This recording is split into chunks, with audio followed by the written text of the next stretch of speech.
Hey everyone, welcome back to the channel. I hope you are doing well. I've already recorded 2 videos today and I was going to actually just hang out for the rest of the day and relax, but XDC is pumping so hard right now. I wanted to come on, give you an update. I'm going to make sure my editor gets this out first thing tomorrow. Let's talk about XDC, guys. It is pumping so hard, almost to 9 cents here. It is incredible.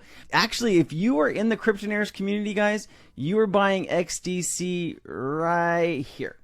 All right, and we rode this thing all the way up to here in the last bull market, guys. We made a ton of money. Everyone's feeling so good, but also too, I mean, this was also a good time to join the community. You could have reloaded on XDC sub 2 cents and made a 400% return. If you are interested in joining the Cryptonaires community, there is information down in the description. Without further ado, let's get into the update, guys. The logic, the reasoning into UK's Electronic Trade ETD Act of 2023. Let's get it. And can you give some of the reasons behind the creation of the bill? Yes, absolutely. So what I've been researching, obviously, is the legal barriers and what the bill does is it solves what is called the possession problem by the Law Commission. Essentially, it covers documents which are used in a very specific way in international trade.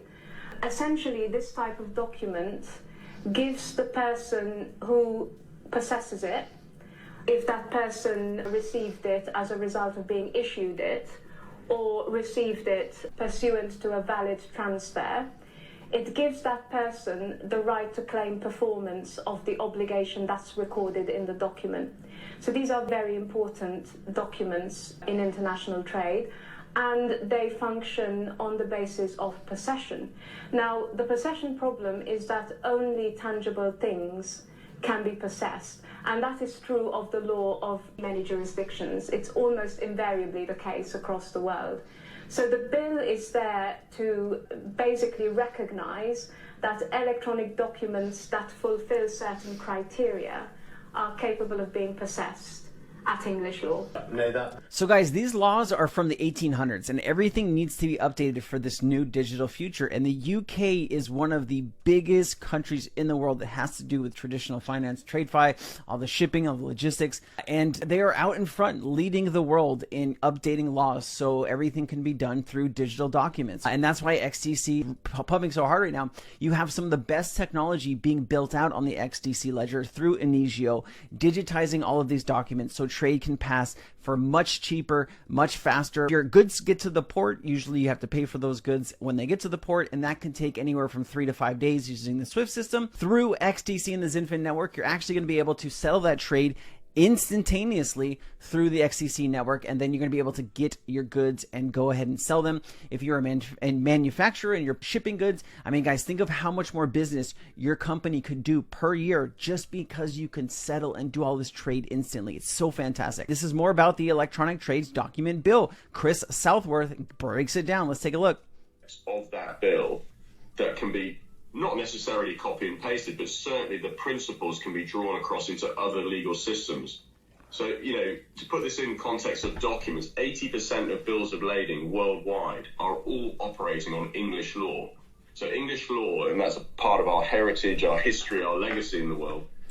80% of documents, English law, guys, 80%. That is why we're getting such a crazy pump from XDC, because this is the utility being built out on the XinFin network. English law has a disproportionately larger impact on trade than any other law in the world. So the English law piece is crucially important, and that's why we've put so much energy into it. So it's really exciting. In terms of stage, we're at the second, what they call the second reading. It's the second, you know, the sort of series of committees. This is an older clip, but the reason I brought it to you because it has that information about the 80%. The bill has already been passed. It's already been signed into law, so no worries about that, okay? This is an older clip, but the context was the 80%. That you have to go through in Parliament. It's on a fast-track procedure through Parliament, which is good. We don't have to have a whole year in Parliament discussing it. We've had 2 readings. We're into the 3rd, but by the middle of next year, we're expecting it to come into force. Let's keep it going, guys. Let's keep it going. So here's from Cryptonaire D. XDC Electronic Trades Document Act is not yet in force, and we will come into effect 2 months from the day it passed, being 20th of September. My birthday is the 13th of September. I'm really looking forward to it. I'm turning 39. It's my last year in the 30s, but that should be a good party. Maybe I'll do a live stream so we can all hang out and can celebrate. The aim acts to facilitate functional equivalence between electronic bills of lading and other other documents and the paper counterparts. So here you go. Here's the 20th of September 2023 is when it will go into effect. Digitalization of shipping industry continues to be on the high on the agenda, with the bulk carrier sector and container lines recently committing to increased use in electronic bills of lading, e-bills, by 2030 and 2025 respectively. An important and sometimes overlooked aspect of the digitization is the opportunity it presents for ship owners to reimagine and redesign their systems and their processes. The Electronic Trades Documents Act, which passed into law on July 20th, 2023, offers such an opportunity. The act is technology neutral, deliberately not favoring a single technology so as not to inadvertently limit the means in which the aims of the act can be achieved. As such, it challenges those who wish to adopt e-bills to make their own assessment on whether the systems can comply with the requirements set out in the act. All right. Andre Casterman is a big leader out here in the TradeFi space, guys. If you want to follow him on Twitter, I suggest you do so. He puts out a lot of really good information. And this is just a reminder, August 2021, when XinFin Official joined TFD Initiative. Today, we announced XinFin Official as a platinum sponsor for the October 2023 TFDI Investor Day. Let's keep it going. XDC, Lord Holmes, and Digital Container Shipping Association. Here we go. Really enjoyed speaking at the Digital Container Shipping Association on camera about the huge opportunities that are now possible with our new law to enable digitization of trade documents, the Electronic Trade Documents Act. This is a game changer. 80% of bills of lading will be able to trade without paper. Just imagine the environmental, economic, and social benefits that can flow from the increased efficiencies. Now, to make sure everyone is able to benefit from these opportunities and is getting ready to go digital, guys, September is going to be a big month. Inejio. So Inejio is the company that they're doing all this digitization of trade, putting ourselves striving towards paperless global trade, guys. This is really cool stuff. Also, Fathom is a project that is built on the XDC network, and I'm going to go ahead and play this for you. There's a lot of really cool information in this. Check it out. Well, build out that ecosystem because key, of course, is liquidity, and the more DeFi participants and DeFi solutions and pools we have on XDC, the better. And yes, we can go cross chain, but that always involves a lot of risk. We might have a solution in place this year with Ripple, and in which you would be able to use, for instance, Ripple as collateral, because these guys are also looking for more utility for XRP. But we really like to focus on the XDC network for now. So really build out organically on XDC before going cross chain and putting users' assets at risk and potentially in bridges and stuff. On the bridge note too, Manuel, so like Fireblocks integration sort of solves this bridging in sort of a back way. It's not technical bridging, but you're getting essentially the same, end result. So specifically went after it that way. Anyone listening to, Manuel, you spoke about flywheel businesses coming from other participants. I'd encourage anyone who's got that on their mind to go check out Digital Asset Composer, because with that rolling out on X, the idea is that it can be used, it's a no-code or low-code tool, and you can rapidly roll out like a Yearn or a Convex-like product, even, roll it out based on live market conditions. So there's, a lot of things that we can do with that. We are really happy to bring that to the XDC network, and we're hoping it's sort of, just before or it leads to this type of explosion of, DeFi products and services on the network. It's coming, guys. Explosion. Keep it going. Let's keep it going. XDC Trade Tech, trade asset tokenization issuance, guys.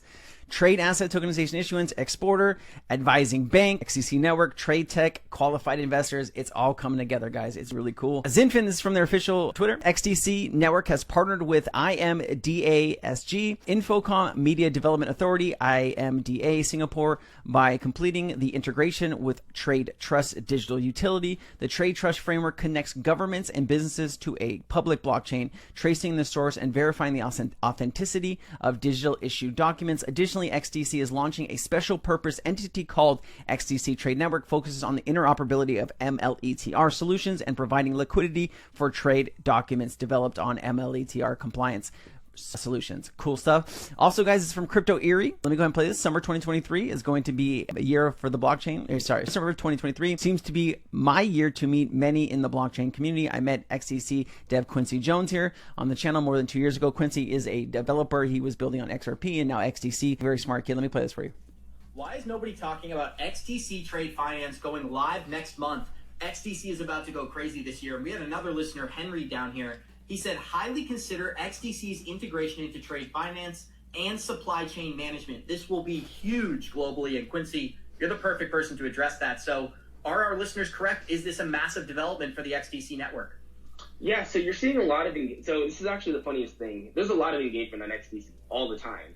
It's just in Singapore, India, Korea. It's not quite in the Western world. That's the thing. It actually, when it was created by Zinfin, it was originated in Singapore. So there's actually a lot of activity going on XDC all the time. You just don't see it in you don't see it in the American news because a lot of that activity is being sourced overseas. Now, I think you're seeing a lot more activity start growing in Europe, and that's one of the biggest places of growth right now for XDC is being able to tokenize documents and being able to, and you're actually starting to see Euro stablecoins too pop up on XDC as well. So you're starting to see it branch out from those Asian nations and more into these European nations and eventually into these United States, into the United States.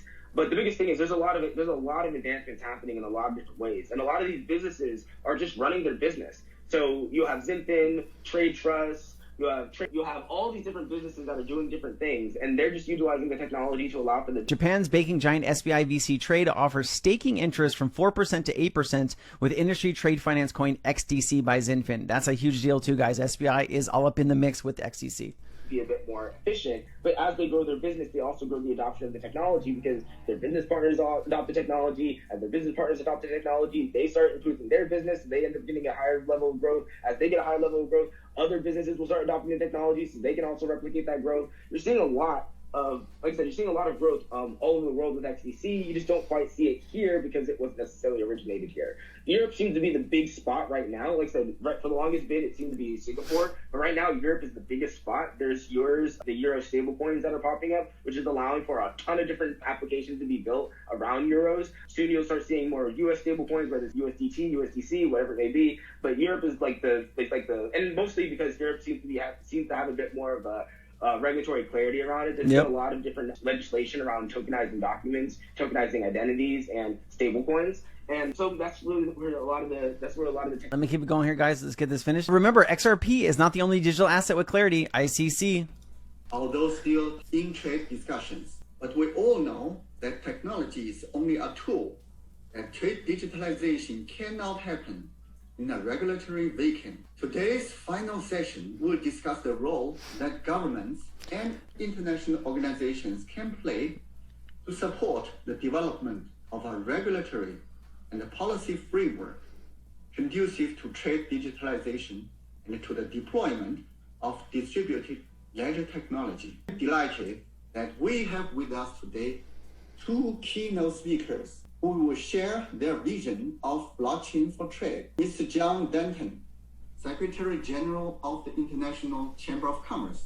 The ICC has been pushing the trade digitalization agenda very actively and recently launched a new initiative, the ICC Digital Standards Initiative, which aims at addressing the digital island problem.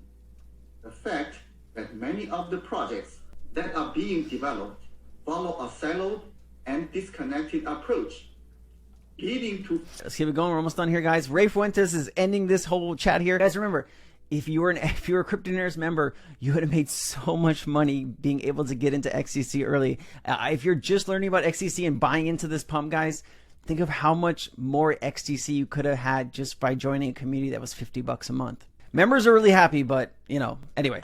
Ray Fuentes here. We're less than a month away from the inaugural conference for the XDC Network in beautiful Austin, Texas, hosted by the amazing OnXDC team. I can't wait to be the MC and connect with the blockchain pros in this rapidly evolving ecosystem. XDC rocks scalable transactions on the stake and DeFi for contracts and so much more. OnXDC's bringing... I don't need the Uphold commercial, but hey, I hope this was helpful. I hope you caught up. And remember, guys, having information is the most powerful thing in this space. It could have been here for you. It could have been here for you, but now you're buying in here. Is it worth it? Information down in the description. I'll hopefully see you around the community, guys. Thank you so much for watching. And hey, have a blessed day. Take care.